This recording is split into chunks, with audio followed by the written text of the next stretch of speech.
मायपितांच्या सावलीतला काळ सुखांचा ओसरला, लेक चालली सासरला. तळहातांचा करुण पाळणा, बाळ सानुली जोजावली. फुलांसारखे जपून चकुली, जीव लावणी वाढवली. लग्नगाठ बांधुनी सुकन्या परक्या हाती सोपवली. सुखात नांदो लेक लाडकी, हेच मागणे देवाला. लेक चालली सासरला. खरंच प्रत्येकच मुलीच्या आयुष्यात तो क्षण येतोच, जेव्हा ती सासरी जाते, तेव्हा तिच्या आयुष्यातला तो आनंदाचाही क्षण असतो. आणि आपली मुलगी सासरी जात आहे, तर तो मुलीलाही आणि आईवडिलांनाही तो भावूक असा तो क्षण असतो. आणि माझ्या लग्नाच्या दिवशी लग्न मंडपात जाण्याआधी मला तो गोड शेवयांचा घास माझ्या आई वडील बहीण भावंडांनी तो घास मला भरवला होता. आणि त्याचबरोबर सर्व कुटुंबियांनी सुद्धा गोड शेवयांचा घास मला भरवला होता. तर अशा क्षणी सगळेच भावूक झाले होते. पण माझ्या आईनी इतक्या प्रेमाने केलेल्या त्या गोड शेवया आणि तोच प्रेमाने भरविलेला तो घास अजूनही माझ्या विस्मरणात आहे. आणि ती चव मी आयुष्यभर विसरू शकणार नाही. त्या शेवया म्हणजे साध्याच होत्या, पण इतक्या टेस्टी अशा शेवया होत्या. तर ह्याच गोड शेवया मी आज तुम्हाला करून दाखवणार आहे. खूपच टेस्टी अशा त्या शेवया होतात. तर शेवया करण्यासाठी साधारण 4 व्यक्तींसाठी आपल्याला शेवया करण्यासाठी अर्धा लिटर दूध लागणार आहे. तर अर्धा लिटर दूध हे मी थोडे गरम करून घेणार आहे. आधी सकाळी गरम केले होते, पण आता शेवया करतेवेळी सुद्धा मी थोडे ते गरम करून घेणार आहे. तर एका गॅसवर मी दूध तापत ठेवले आणि दुसरीकडे मी कढईमध्ये आता 1 पळी साजूक तूप टाकलेले आहे.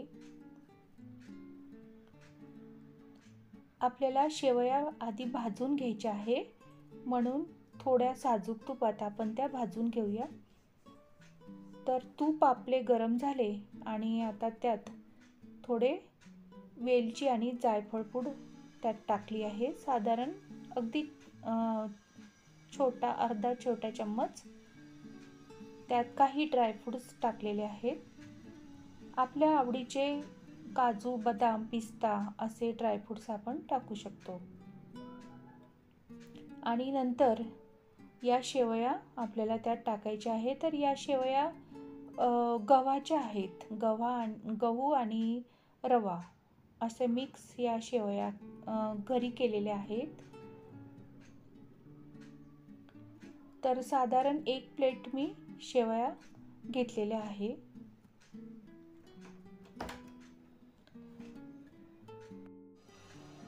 आता अगदी कमी फ्लेमवर या शेवया आपल्याला खरपूस अशा भाजून घ्यायच्या आहे.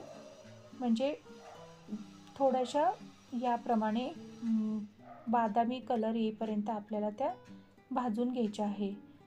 अगदी कमी आचेवर भाजायच्या आहे, नाहीतर त्या करपू शकतात. आणि शेवया आपल्या भाजून झाल्या की त्यात ते दूध टाकायचं आहे. पूर्णच दूध टाकायचं आहे. अर्धा लिटर दूध, म्हणजे आपल्याला पाणी न टाकता त्या दुधातच शिजवून घ्यायचे आहेत. तर मीडियम फ्लेमवर आता आपल्याला ह्या शेवया शिजवून घ्यायच्या आहे.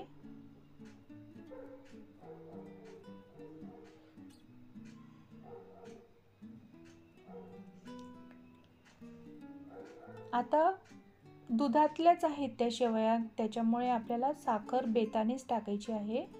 तर मी बघा या चम्मचने साधारण 1.5 चम्मच साखर टाकलेली आहे. जास्त साखर टाकायची नाही, कारण आपण पाणी न टाकता या शेवया शिजवून घेणार आहोत. त्याच्यामुळे त्या दुधामध्येच शिजवताना आपल्याला साखर कमी लागते, जास्त गोड होतात नाहीतर. तर मी साधारण 1.5 चम्मच यात साखर टाकलेली आहे, म्हणजे 1.5 टेबलस्पून. आता या शेवया बघा मी चांगल्या उकळून घेतल्या. कमी फ्लेमवर आपल्याला या शेवया थोड्याशा दूध घट्ट होईल इतक्या उकळून घ्यायच्या आहेत. तर झाल्या आपल्या ह्या शेवया. आणि वरून सर्व करताना ड्रायफ्रूट्स आणि खोबरं किसून आपल्याला गरम गरम अशा शेवया सर्व करायच्या आहे. तर लहान मुलांना तर इतक्या आवडतात. मी कधीही मुलांना भूक लागली तर अशा शेवया करून देते, आणि मुलांनाच नाही तर आपल्या सर्वांना सुद्धा आवडेल. अगदी दुधातल्या ड्रायफ्रूट्स वगैरे टाकून केलेल्या या साध्या सिंपल पण टेस्टी अशा शेवया होतात. तर तुम्ही सुद्धा एकदा घरी नक्की करून बघा. आणि तुमच्या घरी सुद्धा लग्न असेल तर नवऱ्या मुलीला किंवा मुलाला अशा गोड शेवयांचा घास नक्की भरवा. खूपच टेस्टी अशा या शेवया होतात. तर माझा व्हिडिओ तुम्हाला कसा वाटला मला कमेंटमध्ये नक्की कळवा. आणि पहिल्यांदाच जर तुम्ही माझा व्हिडिओ बघत असाल तर माझ्या व्हिडिओला लाईक करा, शेअर करा आणि सबस्क्राईब नक्की करा. पुन्हा भेटूया आपण अशाच एक नवीन व्हिडिओसह. Thank you for watching this video. Thank you so much. तोपर्यंत मस्त खा आणि स्वस्थ रहा.